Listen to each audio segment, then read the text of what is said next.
Hello and welcome to another Draw With Me video. If you're new here, my name is Bee. I am a digital illustrator and the online shop owner of Smudge Toe Studios. Today I'm going to be rendering a sketch I made and I'm just going to be talking about the drawing process. Most of my other Draw With Me videos center around a specific topic, and if that interests you, I will tag my most recent video on the topic of imposter syndrome up above, as well as my Draw With Me playlist at the end credits. But for today, I thought it would just be nice to simply color in this illustration and talk about my thoughts behind this process. Also, if you are using this video in the background while you draw or work on another project, please let me know what you're working on down below in the comments. I would love to know. So I sketched out the bones of this illustration beforehand, and sometimes with my drawing process, I start to color in the sketch before it looks like a finished sketch, but with this one, it turned into a well fleshed out drawing before I colored it in. I even went ahead and shaded some of the areas and just made it look really complete. Almost like a coloring book page, although I feel like if I were to do that, I would need to clean it up even more, but that sounds like a fun project for another time. My idea for the sketch was to draw some sort of ocean type princess or maiden. And then I ended up making it more of a spread with themed objects around it. So I have a pearl necklace and a couple of shells, one with a pearl inside. And then I didn't want to draw a full ocean behind her, but I kind of wanted it to look like she was dipping her toe in a puddle, maybe as if it was like the beach and the sand was very wet and reflective, something to that general effect.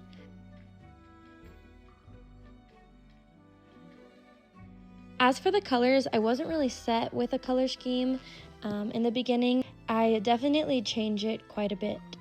The only part I knew was that I wanted the colors to be very iridescent, and I wanted there to be a lot of variation, making the whole piece look very pearly and iridescent. I'm trying to think of another word, but I can't, but I think you know what I mean.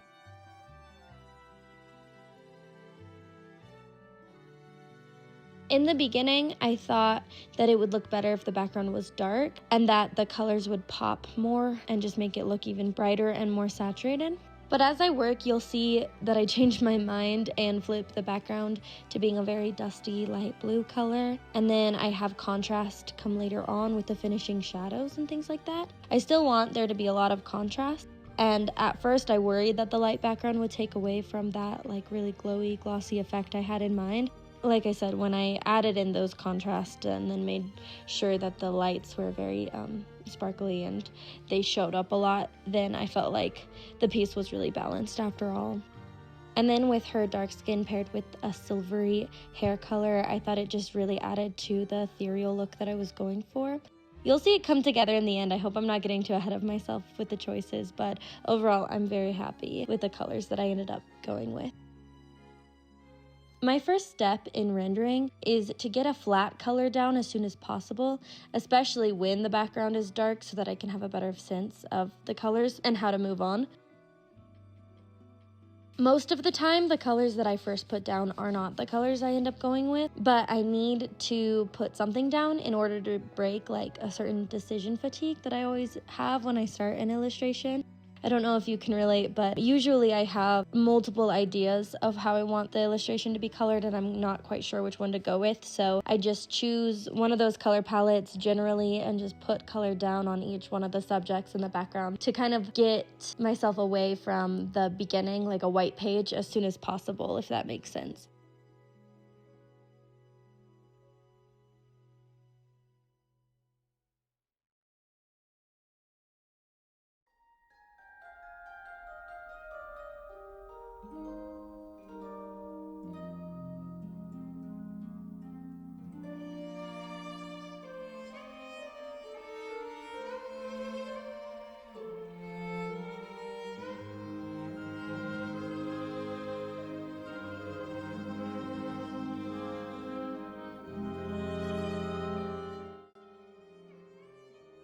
After I figure out the colors that I'll be rendering with, I tend to hop around the drawing quite a bit.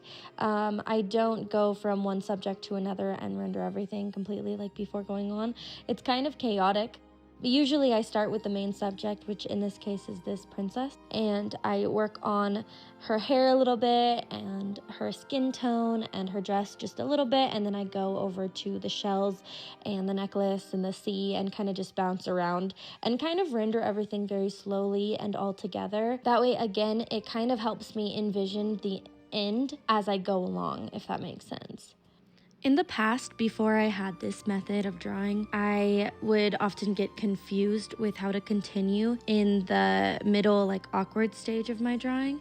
And I couldn't get a clear picture in mind with how I wanted to continue. And I think it's because I would over render a part of my drawing and then another part was not even started on or something like that. I kind of had that habit of only working on one thing and another subject in the same drawing would be left unrendered up until the end, and then I would kind of rush to get it done just so I could finish the painting, like something that didn't interest me as much.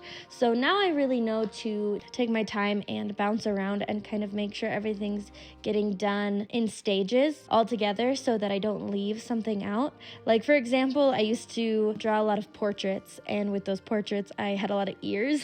This is random, but I really didn't like to render ears because they were intimidating. And so yeah, I would render the whole face and the hair and the body or whatever else I had, and then the ear would be the last, and then I would just slap some color down and hope that it turned out, but I would not work on it long enough, and I just rushed to get it done because the rest was done. And I definitely learned how to kind of avoid that mistake now. At least for me, this way works a lot better.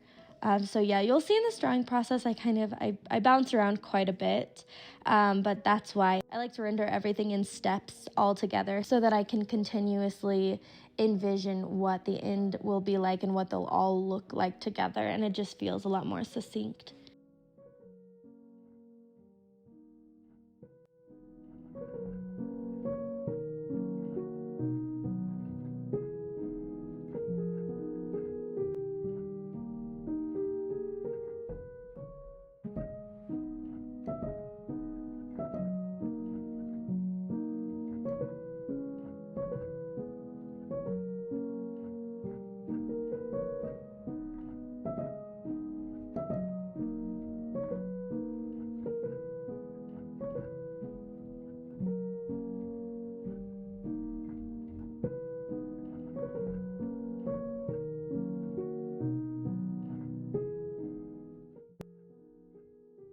Let me know if you would like a video focusing on my drawing process, and I'll break down how I draw start to finish step by step.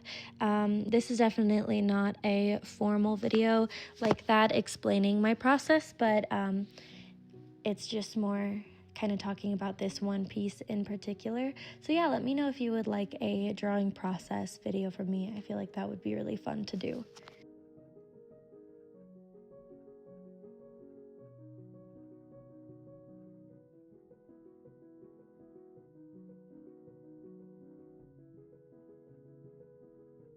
Another aspect to my drawing process that I use quite often is line art.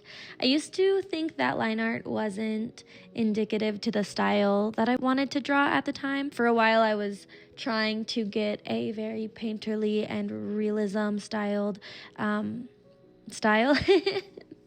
But now for one, I have a much more stylized way of drawing instead of realistic, and I do still love that painterly organic look, but along with line art, I used to feel like I had to choose between the two. I'm not really sure why, but now I really love to use line art, and it's very helpful. I also like to use the style of line art where the lines vary a lot from thick to thin, and then also in some places I like to not have line art at all. I like that variation. I think it's pretty, and I think it adds to like a weightless and flowy feel to it. But overall, yeah, I use line art in all of my illustrations, I think. Let me know in the comments below if you use line art or if you like to work without it. I'm very curious. It's kind of a fun debate or topic in the art community. I don't think one way is better than the other, but I think it's cool to see what artists like to use best in their work.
I keep forgetting to mention I have a guest that keeps reappearing in this video. This is Smudge. In a couple of Draw With Me's back, I had Toast in there like the whole time. She was just laying down, but Smudge doesn't lay down as easy. He's a lot more restless and he likes to just walk back and forth in front of my drawing tablet. So yeah, needless to say, he wasn't in my art studio the whole time I was recording this, but he does make appearances, and he was very snuggly today. So yeah, you get an appearance from one of the two CEOs of the company. I'm nearing the end here. I'm just putting the finishing touches on my illustration. About finished up, so I'll let you enjoy the finished piece, and thank you guys so much for watching. If you haven't already, please like and subscribe. I am almost to my first milestone of 1,000 followers, and I thank you guys so much for your support. I'll see you in the next video. Bye!